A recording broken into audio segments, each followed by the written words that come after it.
Welcome, everyone. I'm very excited to be able to introduce today our two joint speakers. So first we have Bob Jerry, who's the Floyd R. Gibson, Missouri Endowed Professor Emeritus at the University of Missouri School of Law and the former Dean of the University of Florida Levens College of Law. He's very well known to all of you and pertinent to our conversation today, one of the co-authors of one of the most important, perhaps the most important treatise in insurance law right now, this Understanding Insurance Law. Along with him is his co-author, Doug Richmond, who's a senior vice president at Lockton. He is a practicing litigator, nationally recognized expert, and also co-author of this book. And so the occasion for this talk today was the publication of I think it's the 7th edition of the book, which has a lot of new material. And we thought that would be a nice opportunity for both of them to reflect on the book itself and some of the new material that's in this edition. So I'll hand that over to Bob. Thank you, Travis, and thanks everybody for showing up today to engage us. There have been a lot of big changes in insurance law since the first edition was published in 1987. That's about 40 years. And what I'd like to do is make maybe 3 observations about all of that, and then I'll turn it over to Doug. My first observation is really a simple one, and it's about how scholarly interest in the field has gone from virtually nothing 40 years ago to a whole lot today. And to illustrate that, I'm just going to tell you a little bit about how UIL came into existence. I'm going to start on July 17th, 1981. And the reason I remember that date very clearly is because I was driving west on Interstate 70 to Lawrence, Kansas, where I was going to take my first teaching job. And I remember the bulletin coming over the car radio, we interrupt this programming. And the breaking news was that skywalks had fallen onto people assembled in the lobby of the Kansas City Hyatt Regency Hotel. And the people were assembled for a tea dance, and there were many injuries. And it would turn out that of the 1,600 people who were gathered there, 114 were killed and over 200 were injured when the skywalks fell on the crowd. And at the time, this was the deadliest structural collapse in the history of the country. Well, in the ensuing months, a lot of lawsuits were filed. And as a first-year law professor, I happened to become acquainted with one of the lawyers involved in the coverage litigation. And he told me that the engineering issues in those cases were actually quite simple, but it was the insurance law issues that were complicated, the shooting through the layers and the overlapping coverages. And he was surprised when they were looking for law professors with whom they might consult that there were very few law professors who were in this field. So within a year or so, the professor teaching insurance law at KU retired, and the dean asked me if I'd like to teach the class. I had had a few insurance cases in my 3 years of practice, but it had not been a focus for me. But remembering how the lawyer said to me about the neglected field and thinking that anything is interesting if you dig into it, I said, sure, I'll do it. And I taught insurance for the first time in the 82-83 year. So a year later, there's a visiting professor at KU. It was Peter Maxfield, the former law dean at the University of Wyoming. And he and I were having a conversation about my classes. And to shorten the story, he said, why don't you write a book about insurance? And he put me in touch with his publisher, Matthew Bender. And picture the scene in 84, 85 when I'm talking to Bender. The most recent treatise at that time is Robert Keaton's West Horn book that was published way back in 1971. And the most recent treatise before that was the Vance treatise that was updated in the 1950s. Now, Ken Abraham was working on his terrific book, Distributing Risk, but I didn't know that, and I didn't know Ken, and that book would come out in 1986. There were only a couple of case books in print in 1985. Now, that was going to change over the next 5 to 10 years. Roger Henderson's book would come out in 1989, Spencer Kimball's case book in 91, and Ken's would come out in 1995. But in 85, the options were limited. And in 1985, Tom Baker was still in law school. Kyle Logue hadn't graduated from college. And Dan Schwartz, by my calculations, was still in elementary school. And so there were a lot of others who weren't even yet on the scene. So in other words, in 1985, insurance law was such an underdeveloped academic field that Matthew Bender was willing to give a 32-year-old law professor who had only taught insurance law 2 or 3 times and had no significant practice or work experience in the field. A contractor to write a one-volume treatise on insurance law. And I took the opportunity and I worked on it literally 7 days a week for about 18 months. And the first edition comes out in 1987. But this commentary about me being allowed to get the book, to do that book at that time, is more a comment on the state of the field than it is, I think, about anything else. I did revisions for the second and third editions in 96 and 02, but when it was time for the fourth edition, I was the dean at the University of Florida Law School, and I didn't have any time really to do it all by myself. But Doug Richmond had been a student in my insurance law class at KU shortly after the first edition came out. He was a really good student. And by the time I was ready to work on the fourth edition, he'd become an accomplished insurance lawyer and had more law reviews in his resume than most faculty publish in a lifetime. So I asked Doug to join me on the fourth edition, and I'm really glad he did. And we published that in 2007. And we've worked together on the book ever since, and we've observed how academic interest in the field has grown, that insurance law touches almost every event and legal transaction in some way. It's at the heart of many major public policy discussions, and it plays a key role in determining how both economic and political values are allocated in our society. This intellectual expansion has been so vast, there is absolutely no way a modern version of the 32-year-old me would today be given the opportunity to write this book.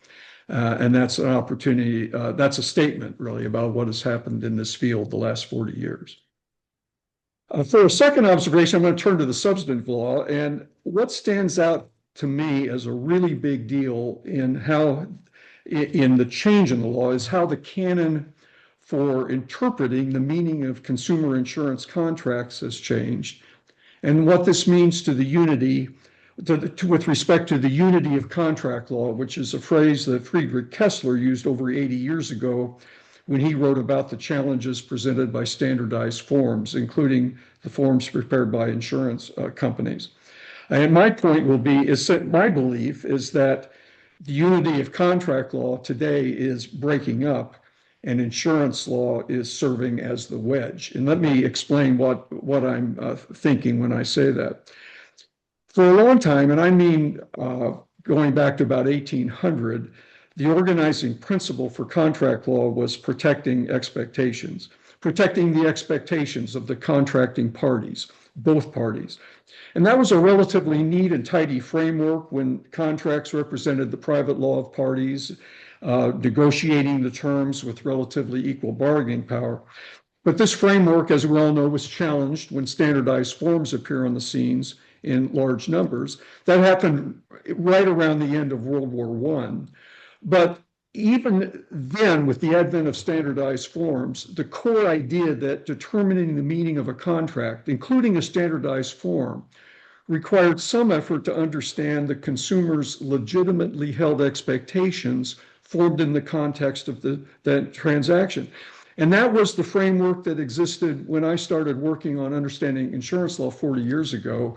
But it's not the situation today for insurance policy sold to consumers, and that is the big change. And let me elaborate on what I mean by this. I can't make the full argument here in the time we have, but here's what I think has happened.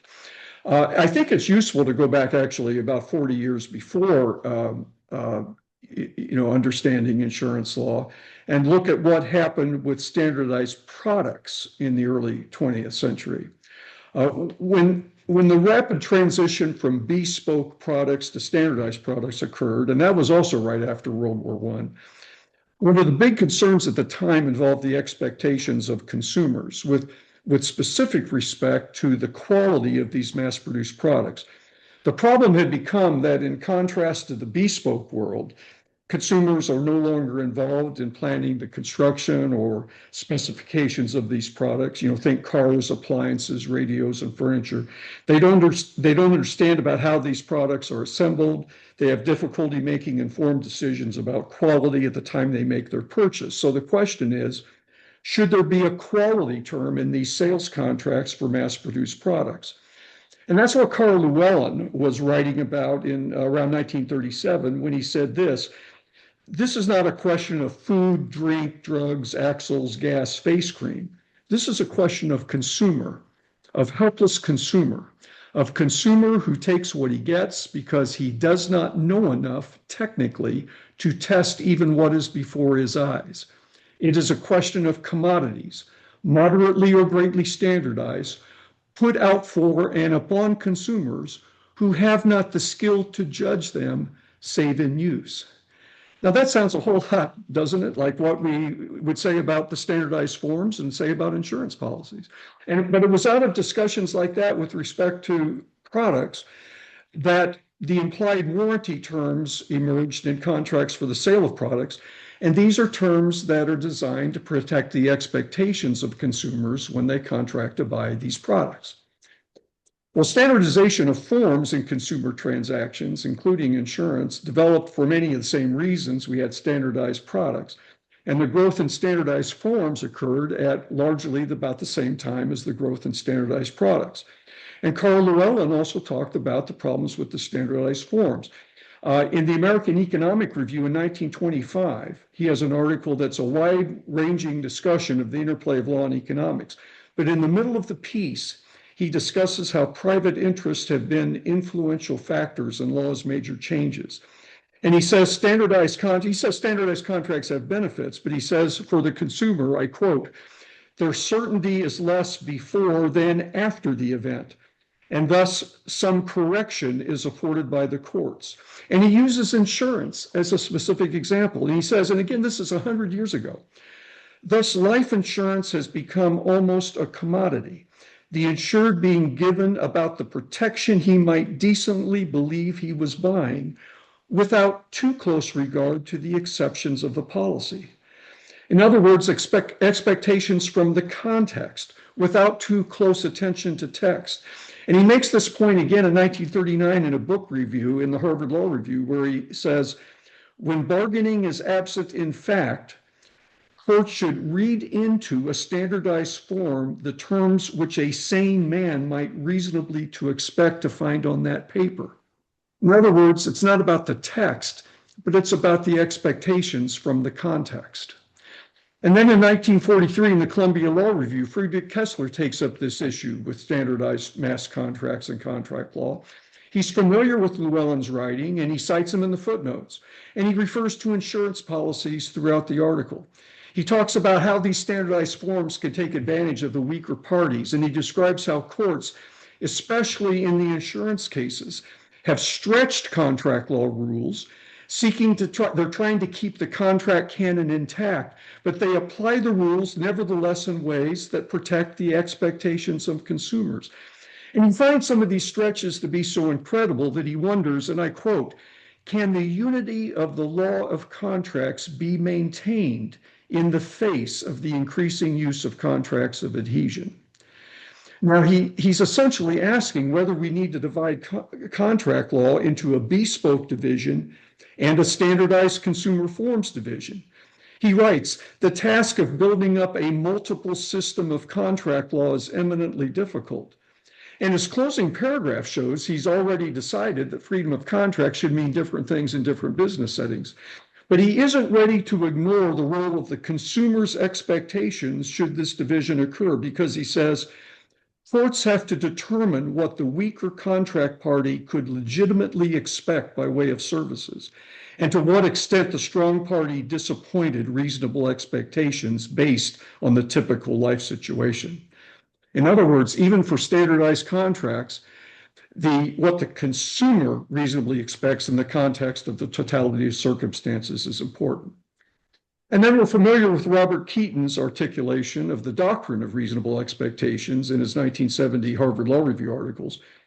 You know, he neither referred to nor cited Llewellyn or Kessler's work, but he had to be familiar with it because his analysis was essentially elaborating in much greater detail on what Llewellyn and Kessler were saying in the 20s and the 30s and the 40s. The other thing is that Keaton was writing in the middle of the drafting of the second restatement of contracts, a process that began in 1962 and finished in 1979. So Keaton was undoubtedly aware that the drafters were grappling with what to do with standardized forms. thinking about the question Kessler posed 20 years earlier, whether contract law should be divided into a canon for bespoke contracts and a separate canon for standardized contracts. And as we will remember, what the restatement of contracts drafters did was to keep the traditional canon largely intact. And when they addressed standardized forms, they have followed a framework that presumed that the consumer's expectations were relevant and ought to be discerned. That is in actually restatement 211, sub 2 and sub 3. So the restatement is published in 1981 and it gets widely distributed over the next few years. And this is the world that I am seeing in 1985 when I start to work on the first edition. It's a world in which the standardized contract, an insurance policy, is tethered in some way to the understandings and expectations of the consumer in the context of the transaction. Now, in the story, I think we also must mention the restatement of consumer contracts. That project got started in 2011, concluded in 2022, and the restatement was published last year, and it's just now getting distributed. And without going into a lot of detail there, the main point is that that project did not jettison the idea that consumer expectation in the context of the standardized forms, consumer forms, is irrelevant. In fact, it remains to be very relevant. And also, those drafters said in comment 9 to section 1 of the consumer restatement that this restatement applies to insurance contracts involving consumers. But they acknowledged how, as they had to, that the 2019 restatement of liability insurance takes precedence when its rules are in conflict. And so is there a conflict? There is a big conflict. Section 3 of the Restatement of Liability Insurance correctly recognizes that the modern cases, this is a trend that gets steam in the 1990s, applies a plain meaning rule, a textualist approach, and not the contextual approach of the Restatement Second of the consumer contracts.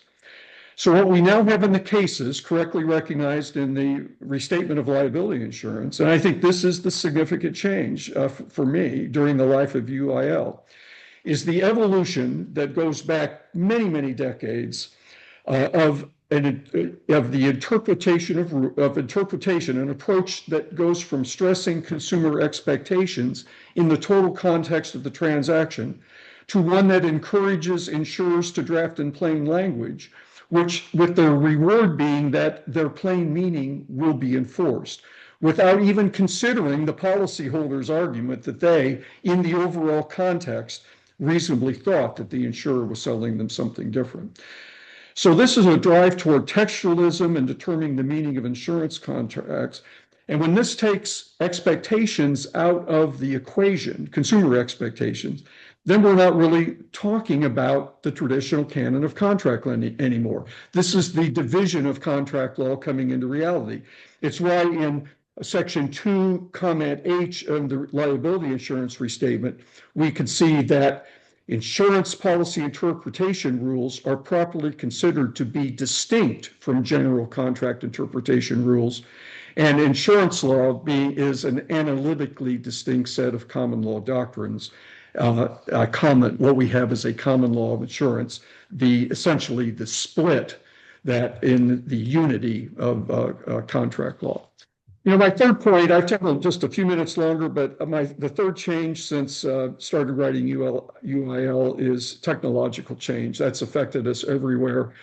I think the main thing that technology, AI, and big data lets us do is for example, parametric insurance, where big data lets us, we talk about that in that reading. I won't belabor it here because I'd like to turn it over to Doug, but the role of technology in changing the business of insurance and then by extension, insurance law is to me my third observation, another huge change. And with that, I'll turn it over to Doug. Thanks, Bob. There are lots of deep thinkers in insurance law and, great theorists, Bob, Ken Abraham, Tom Baker, Kyle Logue, Danny Schwartz, Leo Martinez, Jeff Stemple, and others.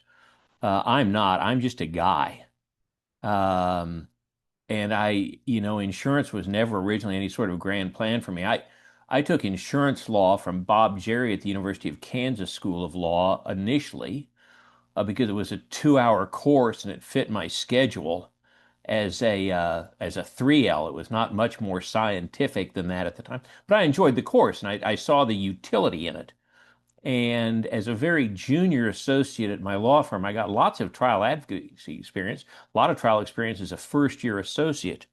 Even second and third year associate, I was trying more cases than a number of partners. But uh, I looked around and thought that really, commercial litigators were a dime a dozen, and how could I distinguish myself? And in 1990, for example, there was really nobody in Kansas City, Missouri, doing insurance coverage or bad faith work, and so I threw myself into that because I thought it was a place to build a career. And I started writing because I believed that clients, more than wanting to play golf with lawyers or wanting to have lunch with lawyers, wanted to hire lawyers that they believed understood their business and had the substantive knowledge to help them prevail in disputes. And so I decided that the best way to demonstrate my knowledge was to write. And I think the best way to learn a subject is to have to write about it in a way that you can explain it to others, whether that's courts or clients. So my move into insurance law was really fortuitous, but I enjoyed the subject. I found it fascinating, and to tackle new issues, whether it was fronting policies or anything else. I just really enjoyed on a daily basis the chance to see and learn new things. Um, Bob spared me the indignity of groveling with really the fourth edition of the book because I think at that time we were both on the LexisNexis New Appleman editorial board and were meeting. And I was thinking it was about time for the fourth edition of Understanding Insurance Law, having used the first one as a student and bought the next two editions for use in my practice and teaching. And it was my plan really to grovel with Bob in whatever city we were meeting to see that maybe if he didn't need a co-author with how busy I knew he had to be at the dean in Florida. And fortunately, he broached the idea, so I didn't have to embarrass myself.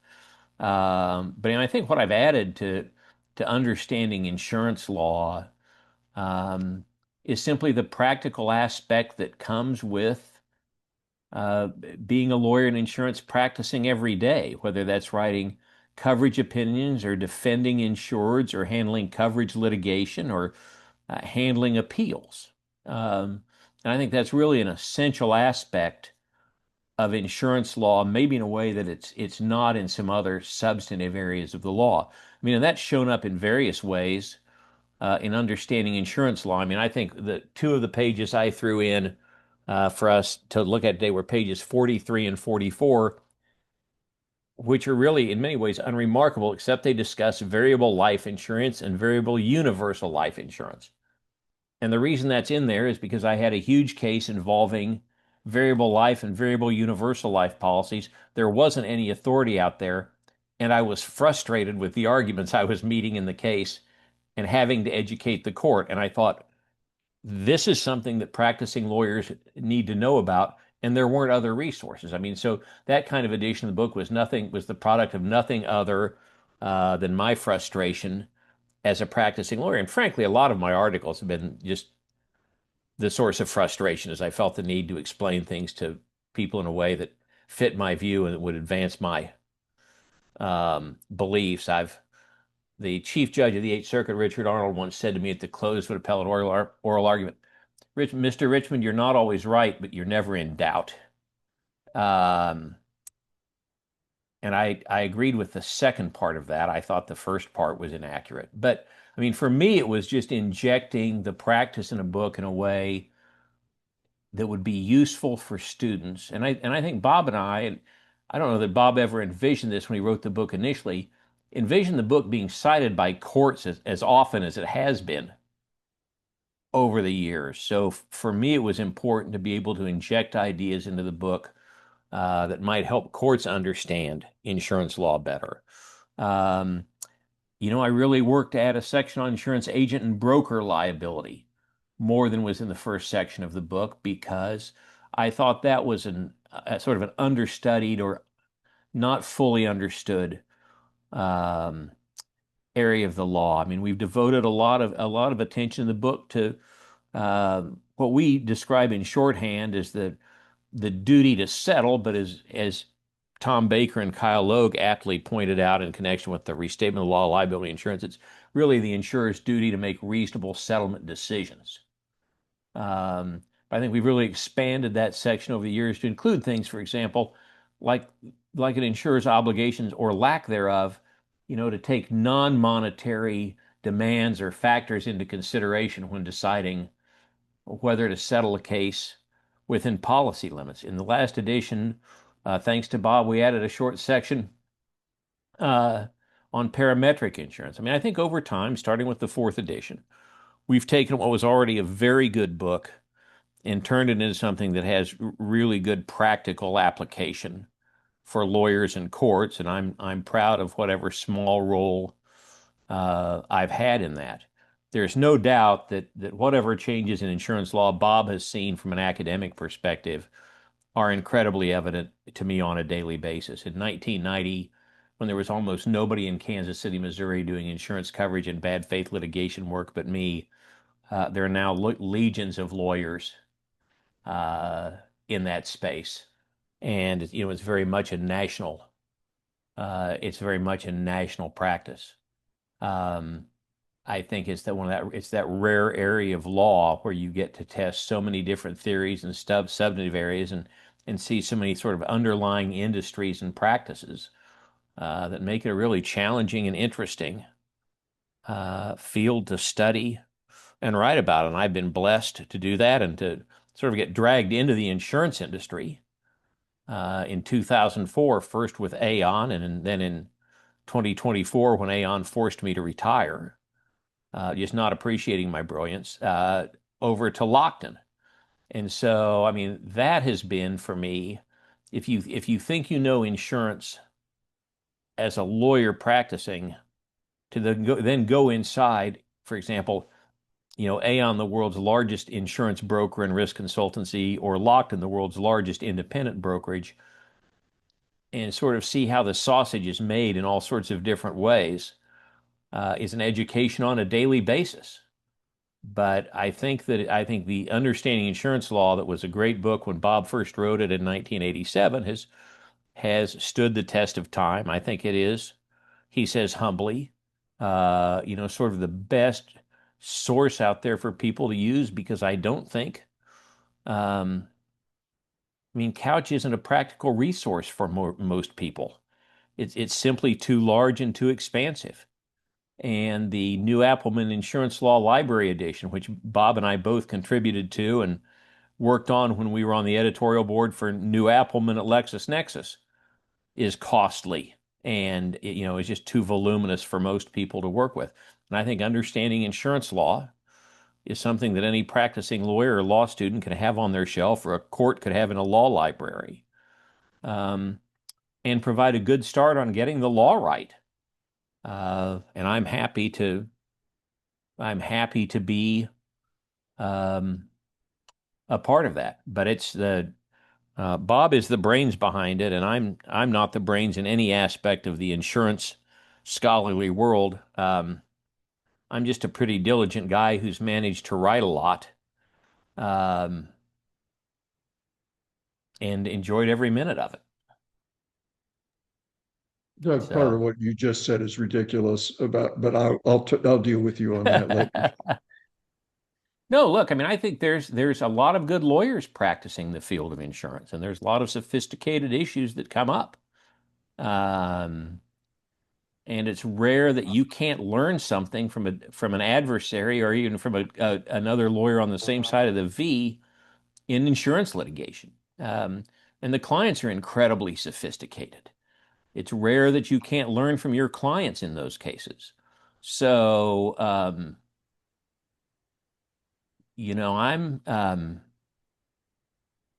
pretty good at what I do, but Carl Llewellyn is lost on me, as are many other, sort of principles out there. That's just never really been my orientation.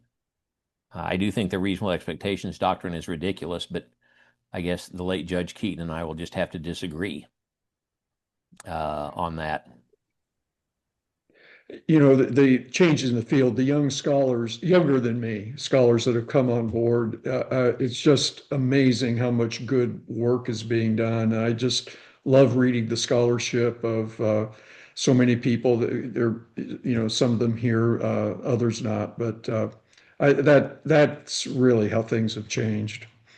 Well, I think you see an incredible breadth of experience and knowledge, for example, with the restatement of the law of liability insurance. I was flattered to be invited to be an advisor on that project, but you see all the advisors in the room and just the accumulated experience and the wealth of knowledge from lawyers who represent policyholders to lawyers who are representing insurers to people who are in house organizations. And you see all the same thing if you ever attended any of the members meetings of the members of the meeting of the members consultative group. The incredible just breadth of experience uh, and knowledge. I mean, it is a professional segment filled with a lot of very gifted lawyers and a lot of very bright people.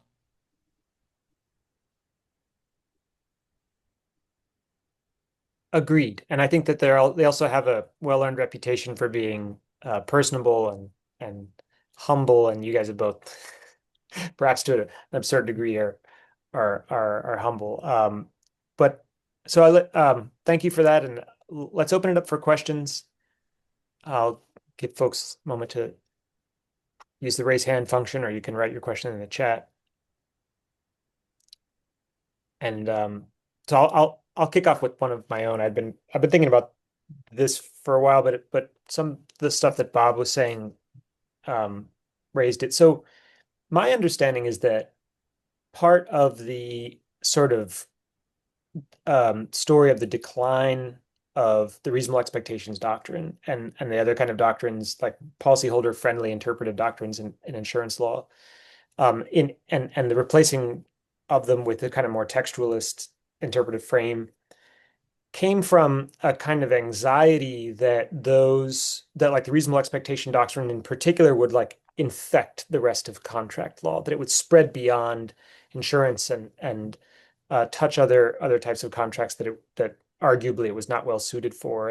And if that's right, I mean, it seems like it seems like that anxiety came from a kind of inability to convincingly distinguish insurance law from the rest of contract law at the kind of like theoretical or conceptual level. But the fact that we have your book and that we teach it as an independent class suggests that there is a meaningful distinction between insurance law and contract law. And I get the impression that, especially you, Bob, like think that there is something distinctive about it. It doesn't seem sufficient to say that it's just that it involves standardized contracts or that consumer contracts, or that the contracts are adhesive. All of those other things that are categories that are too broad, that include things that are not insurance law. So do you have a sense of what it is that the core thing that distinguishes insurance law from, or insurance contracts from contracts writ larger? Well, a couple of thoughts. One of the big things that makes insurance contracts different is that it's the product involved is security, and that is of vital importance to how everybody lives. And if that, sometimes it's a lifetime commitment, is in a life insurance contract.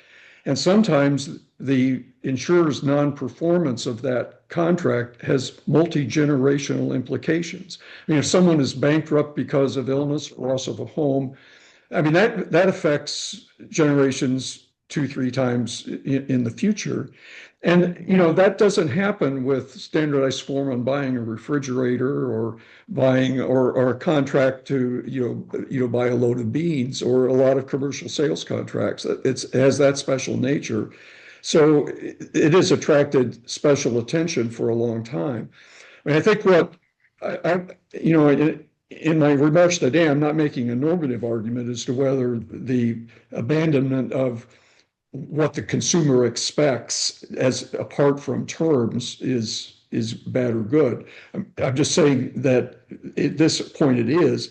And there are a lot of there are reasons for thinking about insurance differently than the rest of what goes into contract law. And my point is, I think for the first time, we're seeing that most dramatically with the interpretation rules. But I think this is going to become, I think, crystallized. Dan Schwartz wrote the article recently, Harvard Business Review, where he makes the case for an insurance restatement. I mean, that case is basically, my point is, we're watching that split that Kessler wondered about 80 years ago. I think we're watching that split begin to happen right now.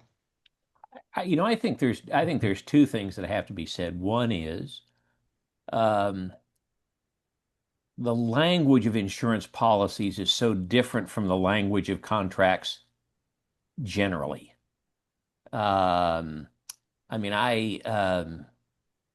Whether it's the terms or the phraseology or the organization or anything else. I just think a number of years ago, I had a great associate working for me, Carlton Kallenbach, who actually is now an assistant general counsel at Lockton. But he came in very frustrated because one of the insurers we were working for had gone to, simple, plain, easy to read policies as compared to an ISO standardized form. And Carlton came in pulling his hair out because he was used to working with ISO forms and he didn't understand the easy to read policy at all. But the language of insurance is very different contractually. Second, we have in insurance really the only place where the implied duty of good faith and fair dealing is actionable in breach in tort, which I think somebody once described as, sort of the tortification of contract law. I think those are two things that distinguish insurance contracts and their enforcement and interpretation and everything else from every other contract out there.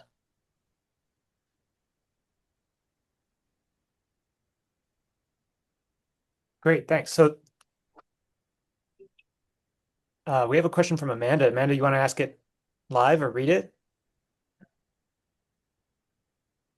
Sorry, I apologize if you hear my dog bark at all during this. He's a little sensitive, so that's why I put it in the chat first. But I appreciate you guys both being here and chatting with us today. I just wanted to ask about the portion of the book on parametric insurance. I found it to be really interesting. I'm just a student, so I'm still learning a lot about insurance, and I had never heard of it before. Specifically, it made me think of pandemic risks, and this was also in a footnote to another article, and I was hoping to see if either of you could elaborate on that more. Yeah, that's a great question, Amanda. And that's actually why I wrote a book chapter, and it was when I was asked to write something about the pandemic. And parametric insurance has been bubbling around for a little while, but the idea that parametric insurance might be used for pandemic risk, it was why I initially started talking about it. Basically what parametric insurance, it's fundamentally different from the way we understand a lot of, property insurance. Instead of the trigger being bodily injury or property damage, the trigger in parametric is that some metric has been crossed. For example, and natural disasters is a great example. Like if it's going to be parametric flood insurance, then the coverage is triggered as soon as flood levels reach a certain point as defined in the policy. And then the insurance pays the policyholder regardless of whether they've had damage or not. The idea is that that trigger is defined in such a way that it's virtually certain that there's going to be loss to the policyholder at that point. And what makes this product possible is big data and the ability to kind of analyze granularly, events, losses, locations and intensities of different storms. A capability that we've never, had till, the last, decade of, with what big data is able to do. And what this does, what these products basically do is toss out the concept of indemnity, which is kind of a fuzzy thing anyway, but it is a core part of insurance. And now we're looking, because of this technology, with the emergence of products that are going to toss indemnity out the window, but yet provide coverage in some areas where it's really tough to provide the coverage, in natural disaster risk. So, and pandemics is an area where you could have those kind of metrics and then have it kick in for business interruption coverage. If that'd be a great example. Thank you. I appreciate it. Can I just quickly follow up on that? Do you see those as having any relationship to the contract interpretation question that you were talking about, and that both of you were talking about in response to Travis too? So those parametric contracts, are those in any way more understandable or more straight? Like, we will pay you $1,000 if there's an earthquake of 4.7 magnitude or greater. Like, I can understand that. Like, anybody should be roughly able to understand that. Do you think we're heading in that direction? Yes, Peter, I think, that these are much simpler products. Mm-hmm. They're much easier for companies to administer because we kind of take all the individualized claims adjustment out of the picture. So yeah, the simplicity is a real virtue. The big downside is that it is possible to have damage without the trigger having been reached, and it's called basis risk. And so we're still going to need traditional products to handle things like to handle that type of situation. But this product is one to watch. It has a lot of potential to deal with things that insurance markets thus far have had trouble digesting. Great. Ken Klein. Thank you. And I had a variant of a question I asked Jeff Stempel when he was earlier part of this series about a month ago, which is, what do you see as the implications, if any, at least in the context of homeowners insurance, that a homeowner pays and is locked into the contract before they have it, usually by several weeks. When they get it, they are very unlikely to read it. And if they read it, the recent research seems to suggest that the more confident they are they understand it, the more likely they are to be wrong.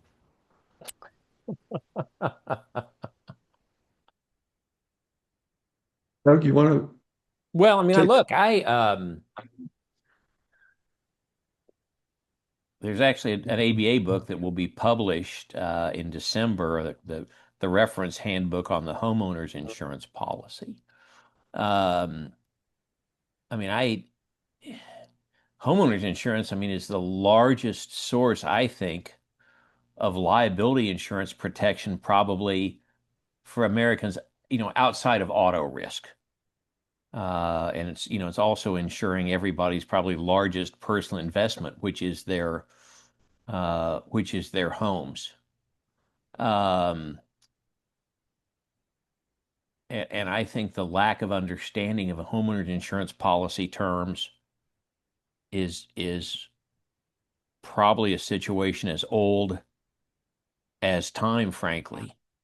I mean, I don't know that, in many ways, I don't know that it's different than any other insurance policy that consumers are purchasing, though, right? I mean, first of all, it's an aleatory contract. It's standardized terms. You're not going to be able to negotiate any of those, no matter what Liberty Mutual says in its commercials. I mean, I don't really know. Homeowners policies produce a staggering amount of insurance coverage litigation.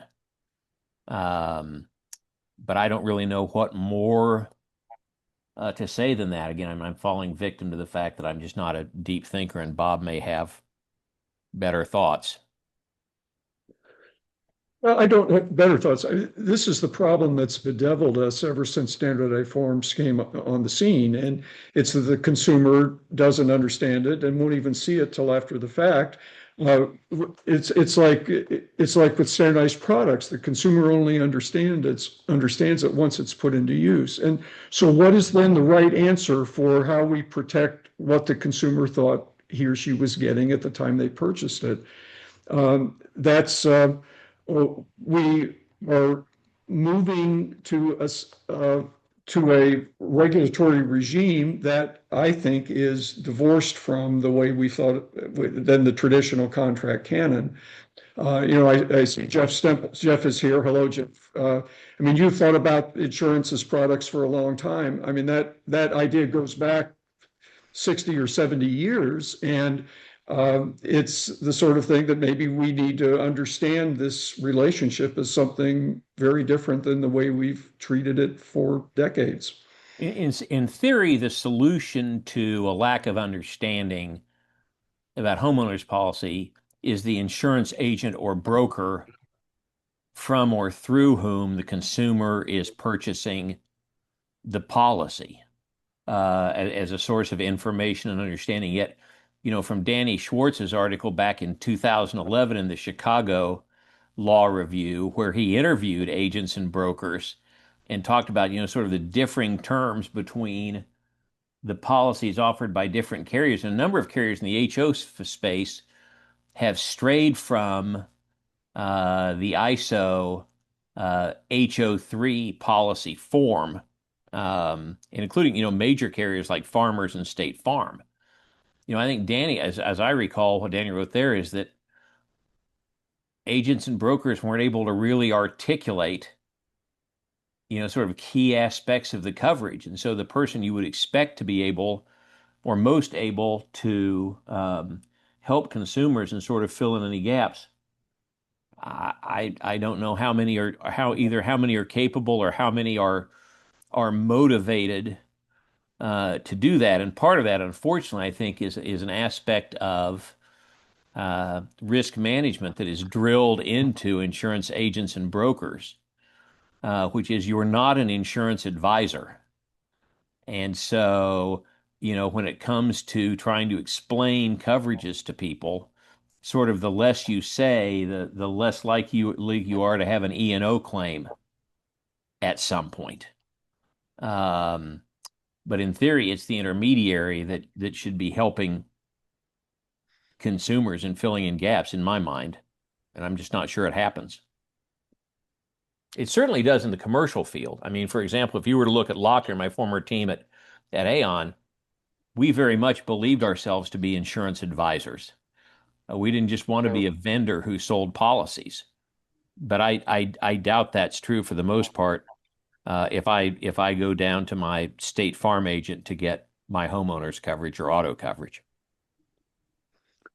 And also what's one thing that's different is the role of regulators. I mean, in theory, regulators help fill some of this gap. However, from my own experience in helping draft a form and taking it to market, the departments are spread thin and there's not a lot of close review of some of this stuff. So that's not really, Ken, I think, a solution either. Great. So we have a queue of Peter Molk, Walter Welsh, Jeff Stemple, and Renee Henson, and we've got about 12 minutes. Maybe we can hang out for a little bit longer if the speakers will indulge us. But Peter, you want to go? Yeah, I'd love to. Thanks, guys. So my question is about the future of AI-assisted insurance contract drafting. Folks seem to think like that's going to have a major impact on things. It certainly can make standardized contract language more readable, but do you see any actual practical applications for this on the ground, either for current policies or for coming up with new ones for the future? Peter, good to see you. Great question.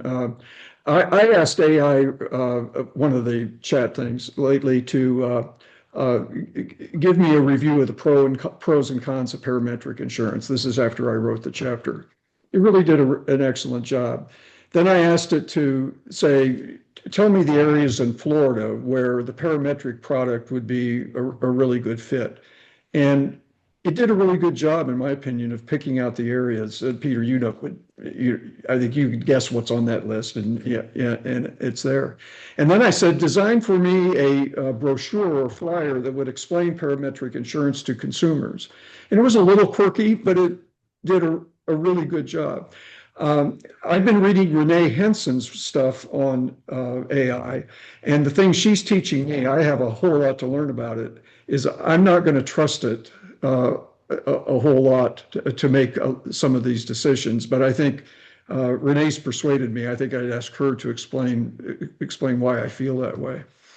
I think the insurance industry's increasing use of AI is inevitable because it will be viewed as a cost savings um, technique or strategy, and an industry that is constantly looking to reduce internal costs, I think makes the use of AI inevitable. Great. Walter Welsh? You're muted, Walter, I think. And can you hear me now? Yep.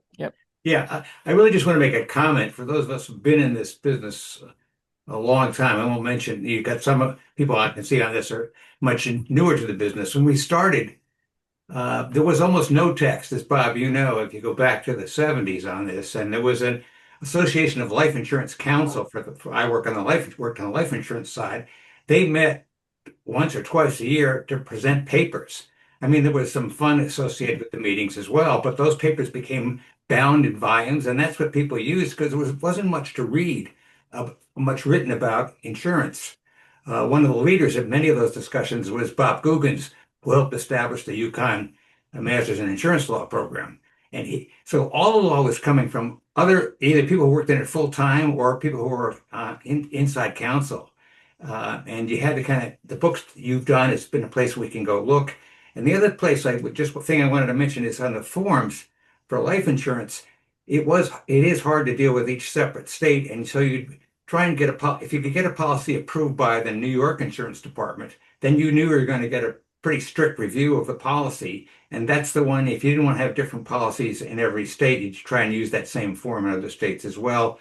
And now there's an interstate insurance compact for life insurance where states have signed on to, and it's one form goes one place. But you're very right in saying it's very hard to understand these policies, both for the customer, for the agent, and for the lawyer inside the company. And it's really just a comment on how this has developed, it's really since you started writing your book that we really got a development of all the things written about about insurance law generally. Yeah, just to extend a bit on the point Doug made about a lot of insurers abandoning the ISO form or modifying it for HO. That's happening in auto too. And what happens is some of these provisions are like with, who is living in the residence and who has the car, who's insured. These are very complicated provisions. And some insurers are just taking away any semblance of stacking in that area. And they're reducing the premium to get a price advantage by doing that. But the consumer at the time of purchase with these different forms, has no idea, no way to really evaluate whether this company's form is constricting the coverage, and that it just can't be understood. And that's, I think, one of the, it is bedeviling. Yeah, I mean, look, part of the problem too, I think, is I don't know that most consumers, if we look at homeowners policies or auto policies, make decisions based on anything other than price. Exactly. And you contrast that with commercial insurance where, savvy buyers are considering policy terms and endorsements they want or exclusions they want endorsed out, or a carrier's claims paying reputation and everything else. I mean, there are two clearly different worlds between personal insurance and commercial insurance. And for some people in these pools, they don't learn that they, based on price, bought a less coverage. And then at the time they need it, they discover for the first time that they don't have it. But they never understood at the beginning that this was an option, something they ought to be thinking about. That goes back to your intermediary point, Doug. I mean, I know recently of some discussions in a case where potential jurors, I think, in a mock jury exercise, didn't understand the concept, the linkage between price and coverage. They didn't understand that if you were buying a policy with 2550 limits in auto, that you had less coverage than a policy with 250, 500 limits. They thought that the premium you paid for a 2550 policy, protected you from everything. And I mean, that's an unfortunate lack of understanding that I do think agents or brokers ought to be able to cure and explain to people, you know, you know, for lack of a better description, you get what you pay for. So Jeff Stemple and then Renee Henson. Thanks. It's interesting that so much of what's been said today to me makes a case against the sort of rampant textualism that emerged in the 1990s, and I appreciate. Yeah, I'm now thinking of a revisionist history about Travis's comments is about how reasonable expectations hit the skids. But rather than go on that frolic and detour while we're celebrating this great book, I just wanted to ask Bob, would it be correct that the first course that you got assigned was probably contracts, and you went from contracts to insurance? Because I haven't developed this yet, but I think at the margin it's a little different. Someone like Tom Baker or Ken Abraham came at insurance from torts. I came at it from civil procedure. Doug had practicing experience, so I don't want to necessarily overcategorize them, but whether the different way that one goes into insurance, because I've yet to meet anybody who in their first year of law school said, I'm coming here to be an insurance law expert, but that those different approaches might affect the way we think about that. And one example that I would give on the interpretation, if I'm a carrier, of course I'm going to like textualism because I really want to give summary judgment if I can. I don't want to have to face those crazy juries. If I lose my summary judgment motion on my textualist arguments, I'll either settle, or if the claim is really bad, then maybe I'll try it. And and at least that's a modest insight I have about the attraction, because I think basically everybody, Larry Solon wrote about this 15 years ago. Everybody has this false consensus bias that I know what this language means, and everybody would have to agree with me. Nobody could read it differently. But just autobiographically, Bob, what was your first tour of duty when you landed in Lawrence, and what course did they give you? Well, you're right, Jeff, that contracts was in my package when I started teaching, and that I added insurance simply because the dean invited me to do it, and I thought it would possibly be interesting. But in 1981, when I started, the restatement of second of contracts was new. I studied that thing inside out. I mean, just line by line, the whole thing. And that was the way I prepared to be a contracts teacher. And yes, that did inform me about how I think about insurance. It's one of the things that makes me think, the duty to settle is really a contract duty embedded within the duty to defend. So what we're trying to do is use a tort language to explain what is the scope of that contract duty. I mean, I'll even argue that if you hit me at the intersection with your car, what we're really doing is figuring out what is the implied contract between you and me. What would we, if we had thought to say anything about it in advance, what would we have reasonably agreed would be what you ought to do for me by driving your car negligently over me?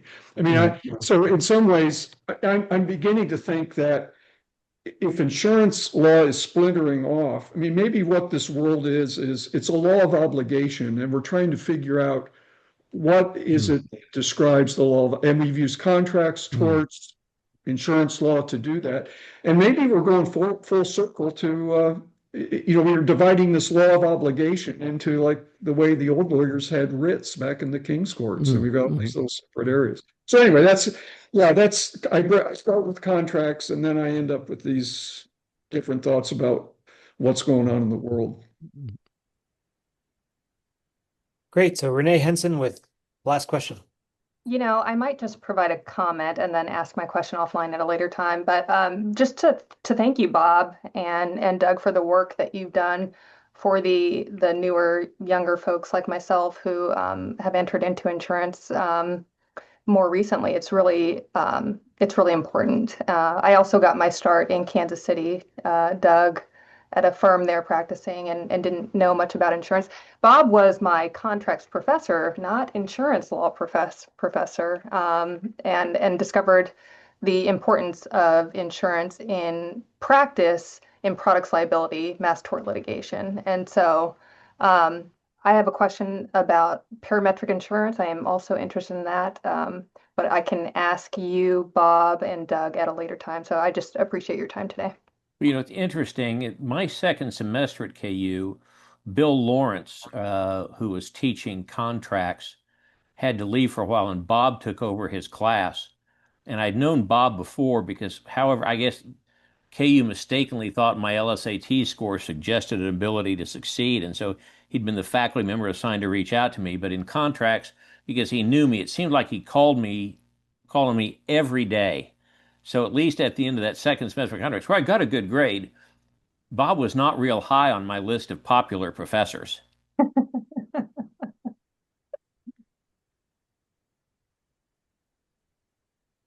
I should ask the question. Okay. Okay. So the question is, with parametric insurance and the sort of advent and continued proliferation thereof, do you think parametric insurance will continue to shift to sort of broader commercial risks in the future? I know you said it's grown in the last 10 years or so, but where are your thoughts on where it might go just more broadly? I think it's going to be potentially big in natural disaster, catastrophic losses, the so-called difficult risk that markets have trouble handling. I think we're going to, where it has had some traction is in the area of microinsurance, where it's basically used as a way to help low-income, poor, underdeveloped parts of the world deal with risk in ways that makes it possible to start businesses, business starts. So that is, I think, one area where we might see explosive growth. And recently, for the first time, I just read about this and I've had time to follow up. It's been used for the first time in a big way with regard to a weather risk, I think, in Central America. So anyway, I think those kinds of things are where it's going to happen. I think the product has to mature a little bit before we see it go big time into commercial. But wherever there's a metric that can be analyzed that it correlates with loss, I think this is a product that's going to get attention. Yeah, commercial property insurance strikes me as kind of the most logical point for it in many ways. But I just think that just what we know about disaster risk suggests I don't know how you use it broadly there, but that's obviously a place that it has huge potential.